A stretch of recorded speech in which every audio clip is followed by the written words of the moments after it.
Yo, Scrawny with the skinny, back at it for the fantasy land. What an incredible week of Counter-Strike we've had. Um, Man, for some of these lesser established players, getting the chance to play at a major, getting your stickers in the game, it really does mean the world, dude. So I love watching the RMRs every year, whether I'm casting them or not. It's uh, it's always just some of the best Counter-Strike, man. Getting to the major means the world to everybody. So I'm feeling a little under the weather still, and glad I've got this time at home to really just process Counter Strike as a viewer. And ultimately, man, I feel like I'm just like a step behind. I'm almost on the pulse right now, but we're just a step behind. Okay, I went heavy on Virtus Pro at the Katowice play-in. They flunked. I went heavy in on G2 for the playoffs in Kato.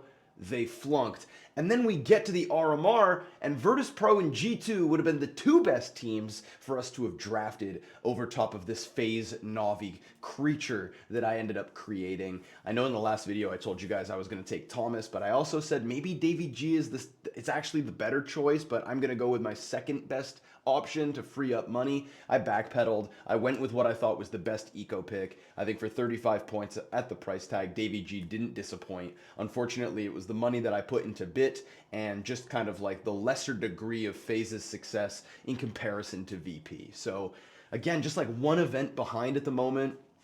Still finished 41%, 6 points in the back pocket is what it is. Overall, I'm happy because if you go back to the Europe A bracket, right, I said that I anticipated the easy wins being for Virtus Pro, Navi, G2, FaZe, right? Those four teams get through pretty unscathed.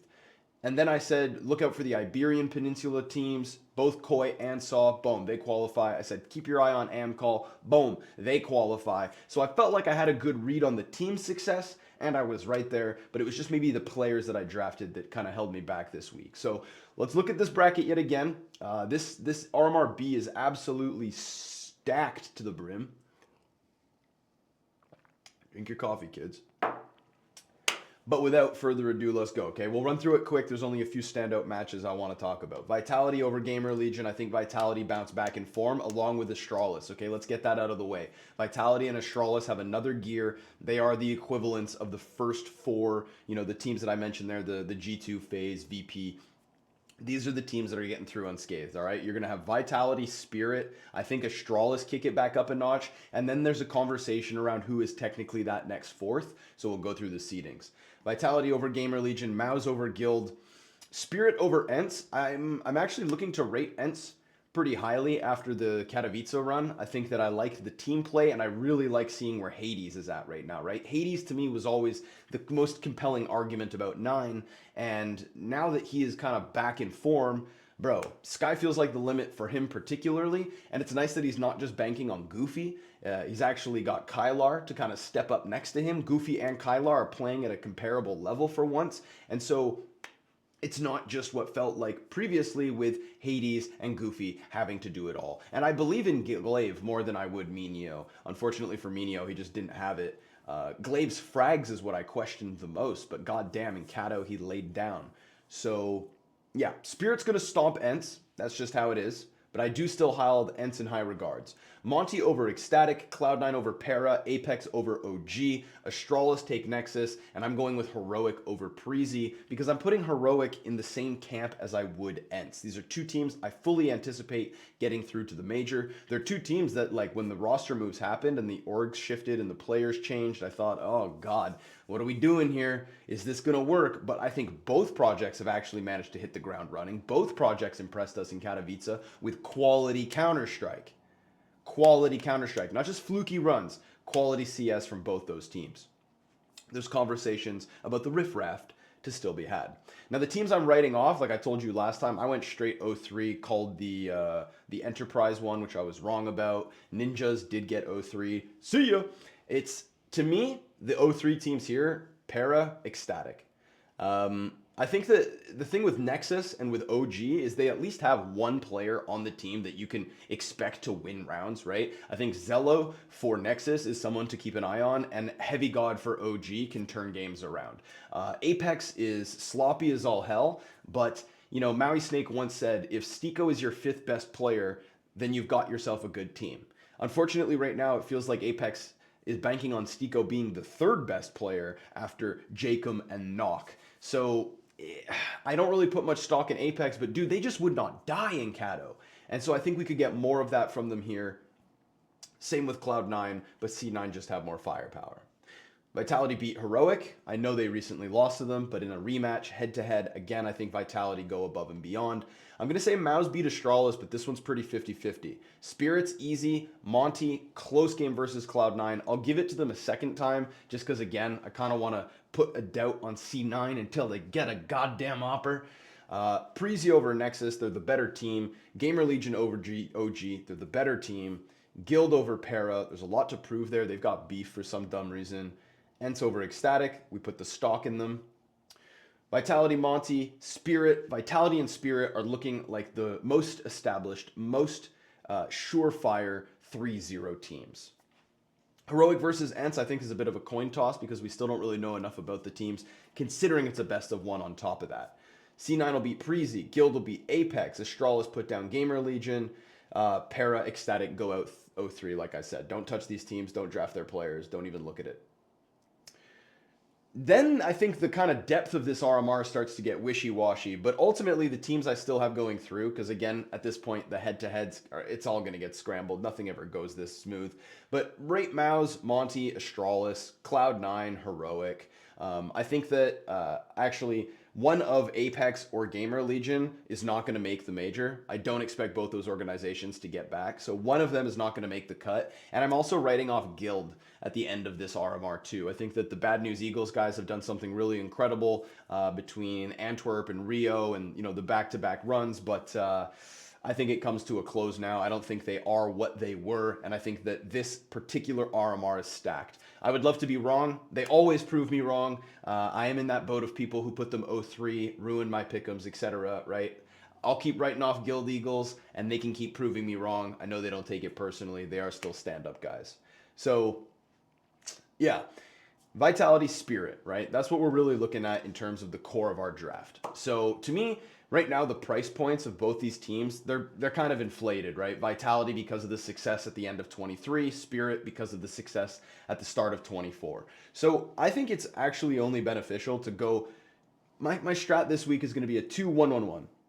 And I'm only going to get 2 from one of these teams.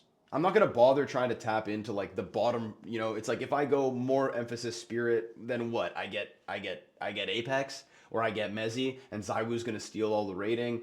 If I go in money-wise Vitality, then what? I scrape an extra chopper as like a third pick.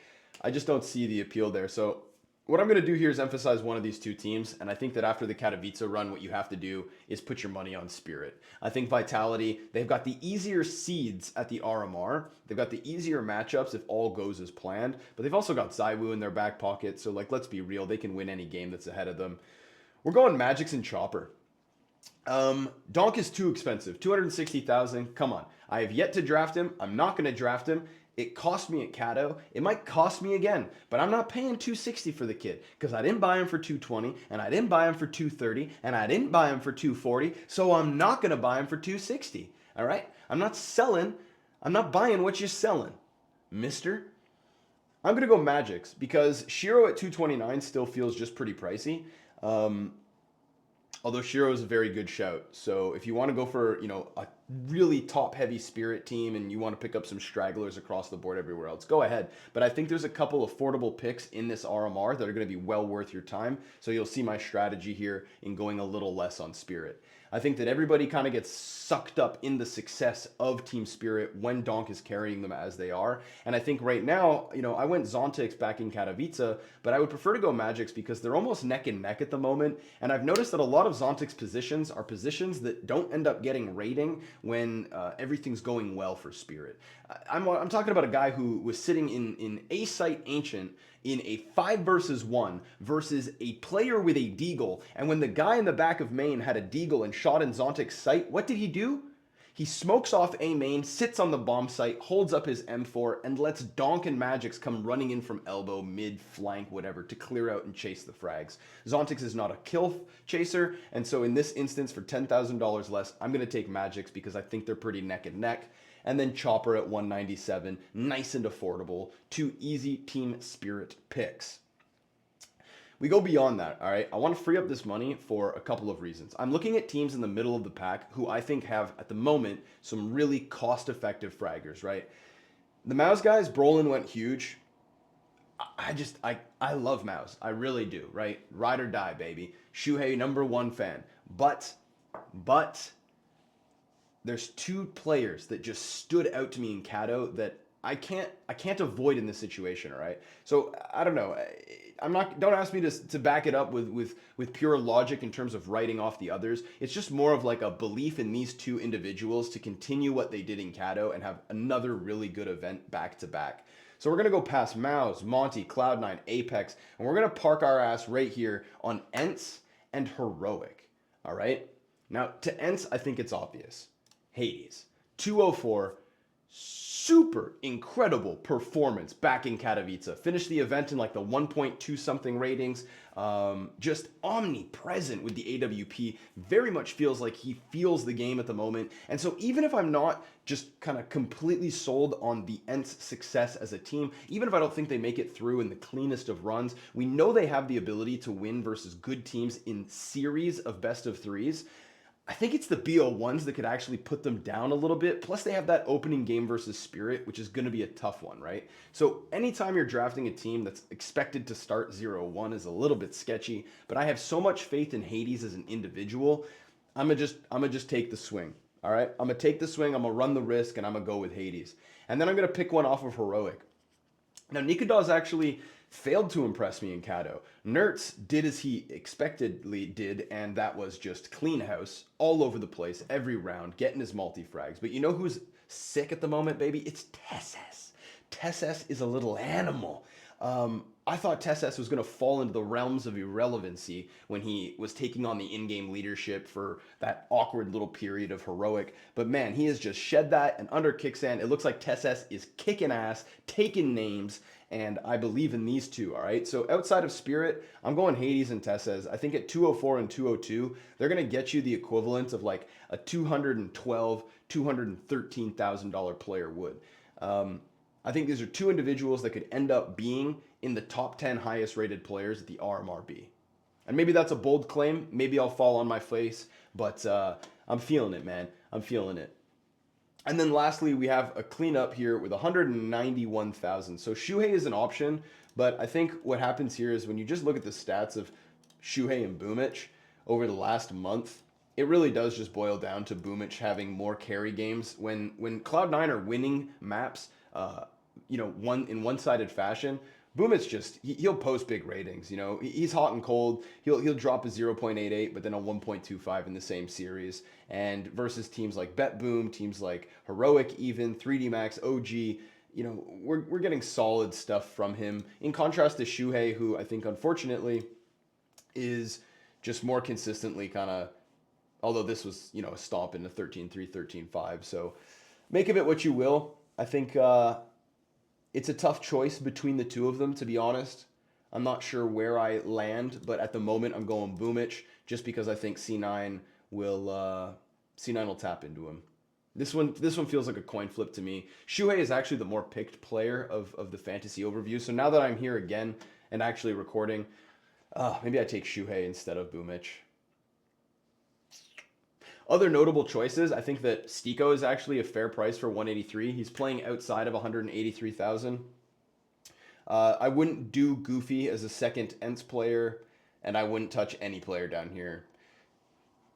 Yeah, that's where I stand. So let's just keep Boomich for now. Maybe I switch to Shuhei. Like I said, some little tweaks and alterations always a possibility. But this is the Corn Dogs for the PGL EU RMR B. Numero dos. Hope you guys are having a good one. Peace and love. Thanks for watching. Leave a comment. Leave a like. Do all that jazz. Take good care of yourself. And appreciate the fact that your sinuses aren't blocked like mine are, okay?